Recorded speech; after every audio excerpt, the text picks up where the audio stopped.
Olá pessoal, vamos a mais uma aula de mecânica geral. Essa é a aula de número 10. Nós vamos estar falando sobre trabalho e energia, princípio do trabalho e conservação de energia. Nós estamos utilizando como literatura o livro de Mecânica Vetorial para Engenheiros de Estática, do Ferdinand Beer. Então vamos começar. Então, o trabalho de uma força durante um deslocamento finito. Então, vamos considerar uma força exercida sobre essa partícula indicada aqui, a partícula A. Tá? O trabalho da força F correspondente a um deslocamento infinitesimal, que a gente está vendo aqui, um ds. No caso aqui vai ser um dr, né? Ele vai ser definido conforme a gente está vendo. Então, a força em relação à distância aqui, o deslocamento, tem um certo ângulo alfa, certo? Então a gente vai definir o trabalho o trabalho feito pela força, realizando esse deslocamento, como produto escalar da força em relação ao deslocamento. Isso vai gerar o nosso trabalho. Ok? Se eu quiser calcular esse trabalho total, né, durante esse deslocamento finito, que ele faz do ponto A1 até o ponto A2, então basta eu integrar do ponto A1 ao ponto A2 esse produto vetorial da força escalar com dr. Aí vou ter o trabalho de 1 até 2. Okay? E aí a gente entra no termo muito utilizado, que são as forças conservativas. O que diz as forças conservativas? Diz o seguinte: se o trabalho de uma força só vai depender das suas posições iniciais e finais, e ele é independente do caminho que ele percorre, então a força é conhecida como uma força conservativa. Então isso é necessário para que a força seja conservativa, né? Que o trabalho seja independente do caminho. Então, para sair desse ponto A e chegar até o ponto B, não interessa o caminho que eu percorri aqui, só interessa a distância que eu saí desse ponto A até o ponto B. No caso, só interessa essa altura H que eu desloquei o corpo de A até B. Só o ponto inicial é o ponto final que interessa para a gente, tá? O caminho que eu percorri não interessa. Se eu fiz daqui para cá, se eu fiz daqui para cá, isso não interessa. Só o ponto inicial e final que me interessa. Nesse caso aqui, a gente está avaliando o peso do corpo que está sendo exercido sobre a partícula A. Né? Então, o peso de um corpo e a força de uma mola, a gente pode citar, né, primeiramente, o peso do corpo, é um dos exemplos de aplicação de forças conservativas. E aí, qual é o trabalho, nesse caso, feito para levar o corpinho do ponto A até o ponto B? O trabalho vai ser integral do trabalho, do peso, é a única força que está atuando aqui no corpinho, né? Vezes a distância, o pequeno deslocamento que eu dou aqui, né? E eu vou integrar esse pequeno deslocamento de 0 até h, que é a distância que eu vou percorrer. Né? Então, se eu pegar o trabalho, o peso, vezes a distância em relação à coordenada que eu estou me movimentando, no caso y, né? Integro de 0 a h, como o peso está contrário ao meu deslocamento, né? Então vai ficar menos WH, que é o que a gente conhece, né? Que é mgh. Então o trabalho para você levar o corpinho da base até o topo é mgh, que a gente conhece como energia potencial. Beleza? É energia potencial. Outro exemplo de força conservativa é a força de uma mola, tá? Então, o trabalho só vai depender das posições iniciais da mola e a posição final. No caso aqui, S1 e S2. Então, para calcular o trabalho total aqui, basta eu integrar da posição inicial da mola a posição final, está aqui. Integrar quem? A força da mola, que é Ks, esse é o deslocamento da mola, vezes a distância uma distânciazinha ds, né, que seria para a gente, nós estamos fazendo primeiramente, calculando o trabalho infinitesimal. E aí nós vamos ter que a energia potencial elástica, referente a essa força aplicada, ela é dada por essa grandeza aqui, menos meio de ks2 quadrado, menos meio de ks1 quadrado. O atrito. Bom, o atrito é uma força em contraste com uma força conservativa, né? Porque o trabalho realizado pela força de atrito, ele já depende da trajetória, certo? Quanto maior a trajetória, maior o trabalho, e as forças de atrito, sendo não conservativas, né, elas são dissipadas, no caso, na forma de calor. Então, ele é um exemplo de força não conservativa. A energia potencial já é uma força conservativa, a gente mostrou lá, né, que ela é dada por W, que é o peso vezes a distância que você está deslocando do corpo de baixo para cima. E aí, essa energia é conhecida como energia potencial gravitacional, ou VG, né?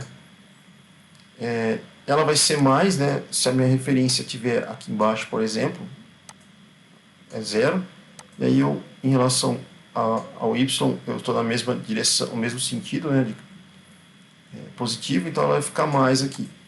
Se estiver no sentido contrário, é menos WY. A energia potencial elástica, ela vale meio de ks quadrado. E aí a gente entra com um termo que é chamado de função potencial ou a própria energia potencial. Então, se eu tenho uma posição que tem um corpinho ali, tá no estado número 1, eu tenho como encontrar a função potencial ou energia potencial naquele estado. Então, se ela tem ali uma energia cinética, por exemplo, então eu vou entrar com tem uma energia potencial, por exemplo, aqui, gravitacional, então ela vai ser a energia potencial gravitacional 1.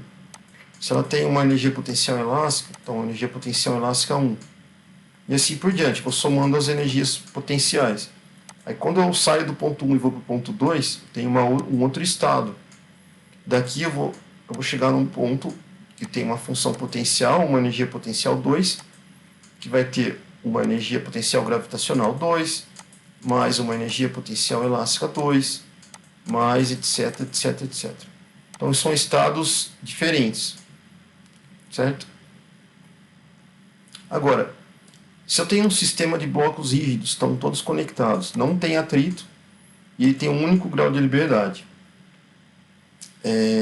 E aí a sua posição vertical, eu vou analisá-lo, né, a partir do referencial que eu suponho que eu vou seguir como um nível de referência mesmo, né? Ele vai ser definido por coordenadas, essas coordenadas são conhecidas como coordenadas generalizadas, então Q pode ser o valor de um θ, valor de um x, um y, um z, são as coordenadas generalizadas, tá? Então, como que a gente determina o trabalho, por exemplo, de um nível de um estado 1 para um estado 2? Basta você fazer a diferença entre a função potencial no estado 1 com a função potencial no estado 2. Aí eu tenho o meu trabalho aqui. Então você vê que se a função for conservativa, né, você não depende do caminho. Basta você fazer a diferença das funções potenciais entre os pontos, né, 1 e 2. Aqui, por exemplo, tem uma mola, ela está no início aqui, tá? Estado 1, por exemplo, estado 2 aqui embaixo, e estado 1 aqui em cima. Coordenada y está indicada. Então vamos supor que eu pego o estado número 2. Estado número 2, eu vou ter a função potencial em 2, 2 e 2. Então tem energia potencial elástica em 2, a energia potencial gravitacional em 2, porque tem uma altura aqui, certo? A energia potencial gravitacional em 2, quanto que vale? O peso dela vezes a distância y. Ela está abaixo do nível aqui, então ela é negativa. E a energia potencial elástica é meio de KY, no caso aqui seria KY2, tá? Aqui 2. Então você deixa tudo no estado 2. Aí você faz isso para o estado 1 também. Escreve todas as equações aqui para o estado 1. Certo? Você vai ficar com 2 estados. Aí o que você faz?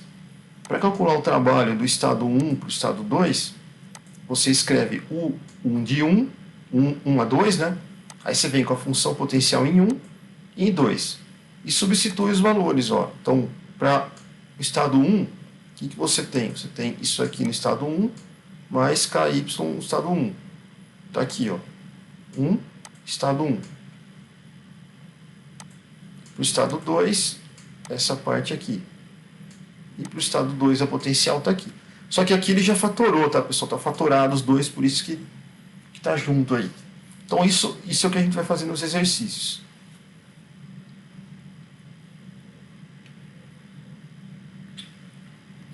E aí a gente tem o critério da energia potencial para o equilíbrio.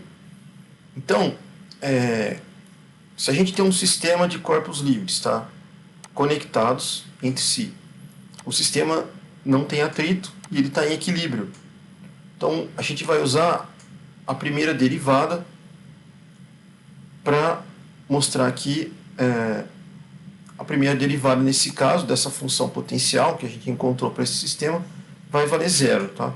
Então, para essas condições, nós vamos usar aqui a derivada da função potencial em relação a uma coordenada, ela tem que ser zero. Vamos aplicar isso num probleminha aqui para vocês entenderem. Então, eu tenho esse problema da mola, que a gente já viu, ele dá a função potencial que a gente já calculou lá em cima, que é menos WY mais meio KY quadrado. O que você faz? Você vai derivar isso aqui em relação à coordenada Y, que é a única coordenada que faz com que a função potencial varie em relação à coordenada da altura, no caso Y. Então, deriva dV em relação a Y. Então, aqui vai ficar menos W, beleza? Derivou essa parte. E aqui vai ficar KY. Deriva isso aqui. Só que a gente sabe que se não tem atrito, nesse caso não tem atrito aqui, ele está em equilíbrio, certo? dV daqui tem que ser igual a zero. Então a gente vai igualar o que a gente derivou igual a zero. Igualando, você vai isolar o y. O y que você vai encontrar é uma posição de equilíbrio, certo? Então você faz tudo isso para encontrar uma posição de equilíbrio do y. Então a gente achou aqui que o y vale W sobre K. Beleza? E aí a gente entra com alguns conceitos aqui de estabilidade da configuração de equilíbrio. Então, se eu tenho um corpo, por exemplo, como esse, vocês estão vendo aqui, ele está numa posição, uma valeta, uma bolinha. Se eu subir a bolinha um pouquinho para cima aqui e soltar, ela vai cair, vai ficar aqui, ó, vai estabilizar até ficar paradinha. Esse é o equilíbrio estável, certo? Então, o sistema é considerado estável se tiver uma tendência de retornar à posição original. Eu faço um pequeno deslocamento, ele volta. Nesse caso, a energia potencial do sistema ela vai ficar no seu mínimo. Por outro lado, eu tenho equilíbrio instável. Então, eu tenho aqui uma bolinha, ela está parada aqui. Se eu der uma forcinha para qualquer um dos lados, ela vai cair, só que ele não volta à posição que ele estava. Então, o sistema ele é instável quando ele receber um pequeno deslocamento, certo? E ele vai para uma distância aí, ele é deslocado para um local mais distante de sua posição de equilíbrio original, ele não volta à posição que ele estava. Nesse caso, a energia potencial do sistema ela já está no máximo. Né? Do outro lado aqui, a gente tinha que ela está no mínimo. E o indiferente, quando você recebe um deslocamento de sua posição, mas ainda ele permanece em equilíbrio, mesmo que você desloca ele para a direita, para a esquerda. Né? E aí a energia potencial, nesse caso, é constante. Beleza? Para um sistema que tem 1 grau de liberdade, tá? A gente falou na aula número 10 de graus de liberdade, na aula de número 9, né, de graus de liberdade, então dá uma olhada lá, pessoal, que está falando bonitinho disso aqui. Então, o que acontece? Desde que um sistema esteja em equilíbrio, então dv dq, que representa a inclinação dessa função, tem que ser igual a zero. Então, se o nosso sistema ele está em equilíbrio, a derivada da função potencial em relação à coordenada tem que ser igual a zero, tá? Ok? Matematicamente, a derivada igual a zero é a inclinação da função. Então, isso a gente está vendo aqui, né? Ó. Então, quando você faz a derivada da função em relação à coordenada e dá zero, significa que a inclinação da curva ela é igual a zero. Nesse caso aqui é a mesma coisa. Mesma coisa. Uma investigação da estabilidade da configuração de equilíbrio já requer o uso da segunda derivada da função potencial.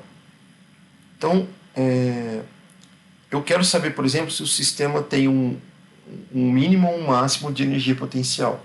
O que eu faço? Derivo pela segunda vez a função potencial e vejo o sinal dela. Se der positivo, a energia potencial vai ter um mínimo. Está aqui, ó. Se der negativo, a energia potencial do sistema vai ser máxima. E se der zero? Ela é indiferente. No caso, ela está em equilíbrio, né? O equilíbrio vai ser indiferente. Nesse caso aqui, equilíbrio instável, menor que zero, ou estável, maior que zero. Vamos fazer um exemplo para vocês usarem os conceitos aí, né? Então, nós temos aqui, ó, uma barra que é uniforme, mostrada nessa figura. Ela tem uma massa de 10 quilos. Essa barra aqui. Se a mola estiver livre, quando o θ for igual a zero, então θ igual a zero, vocês estão vendo que o θ está aqui, né? Quando o θ é igual a zero, significa que a barra ela está na vertical, que é esse caso aqui, ó, a barra está na vertical, certo? Mas se ela estiver na vertical, a barra praticamente, a roda, ela está em contato com a base e em contato com essa parede, né? E a mola, ela não está mais esticada, porque quando ela cai aqui, vocês estão vendo que a mola esticou, certo? Então, a barrinha caiu, ela está apoiada aqui, está apoiada aqui, e ela esticou. Se você subir a rodinha, empurrar a rodinha para cá, ela vai subindo, encostando na parede, vai chegar nessa condição aqui, né? Ó. Aqui e aqui. Só que a mola já não está mais esticada. Ok? Aí o que ele pergunta? Determine o ângulo θ para o equilíbrio e investigue a estabilidade da posição de equilíbrio. Então, nós vamos ter que fazer isso. O comprimento da barrinha é de 0,6 metros. O K da mola é 200 vezes 200 Newton por metro. Ok? Outra coisa. Quando o sistema está aqui na vertical, né? O peso ele está no sentido da barra, na mesma direção, né? Está no centro aqui. Quando a barra cai, o que você percebe? Você tem uma força-peso aqui no centro, mas ela já não está mais na linha da própria barra. Ok? Outra coisa, quando ela cai, a força elástica começa a fazer efeito. Então a força vai ser KS para cima, para tentar restaurar a posição do conjunto, né? Que está caindo aqui. Ok? A mola, quando ela se desloca, o máximo dela, e ela fica parada nesse nível aqui, quanto que a mola se deslocou? Inicialmente ela está aqui, referência. Quando ela não está esticada, né? Ela está na posição zero dela. A mola não tá esticada. Aí quando ela começa a ser esticada, ela desloca quanto? S. Por isso a força vai ser KS. Outra coisa. Aqui, nessa posição. Depois que o corpinho ele cai aqui e fica, a mola desloca S, né? A gente analisa a posição do centro de gravidade aqui. Y para a gente vai ser a vertical. Então o que eu percebo? Eu sei que o comprimento da barra vale L, tá? L. Tem medida aqui, mas a gente vai usar L. E aí, metade aqui para a gente vai ser L sobre 2, L sobre 2 essa outra parte de baixo. Beleza? Então, o que acontece com essa distância aqui, ó? Essa distância aqui, quanto que ela vale? Ela vale L sobre 2 transportada para cá, para vertical. Então, esse pedaço, essa altura aqui, vale L sobre 2 cosseno θ. Ok? Então, L sobre 2 cosseno θ é o valor do y. Dessa parte do y aqui. De baixo até a metade aqui é L sobre 2 cosseno θ. Ok?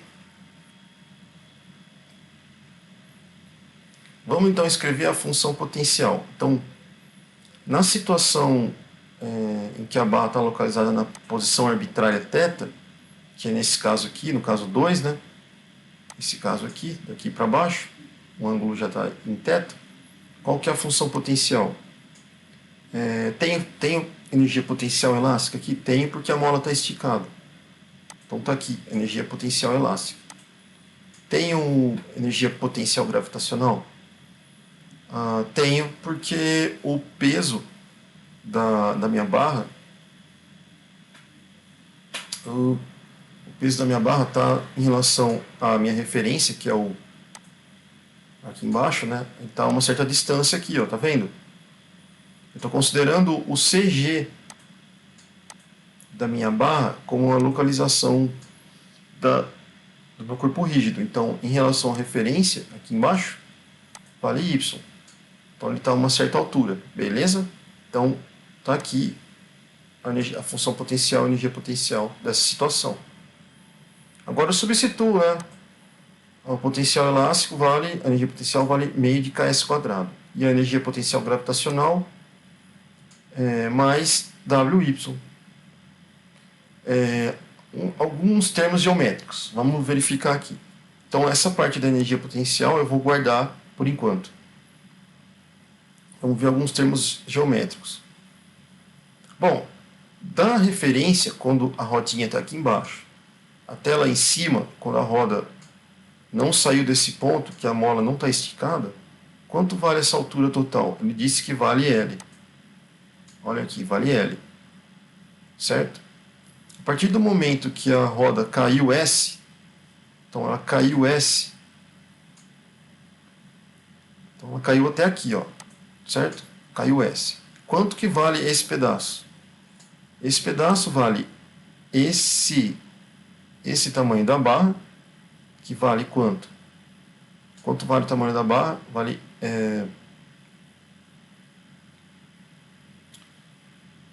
o tamanho da barra vale L, né? Beleza, pessoal? Então L. Então eu vou transportar L para cá.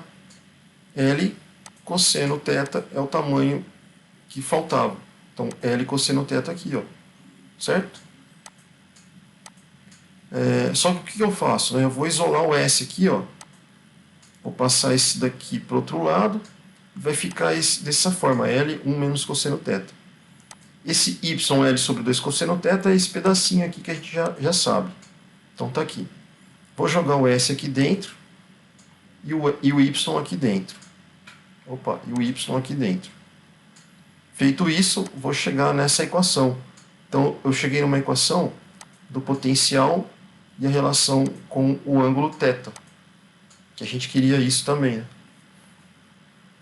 Só que nessa situação aqui, pessoal, quando ele chega no ponto aqui embaixo, para um θ arbitrário, né? Nós sabemos que ele já vai estar em equilíbrio. E a gente sabe que na posição de equilíbrio, a variação do potencial em relação à coordenada vale zero. Certo? É isso aqui, ó. Tá? Então, desde que o sistema esteja em equilíbrio,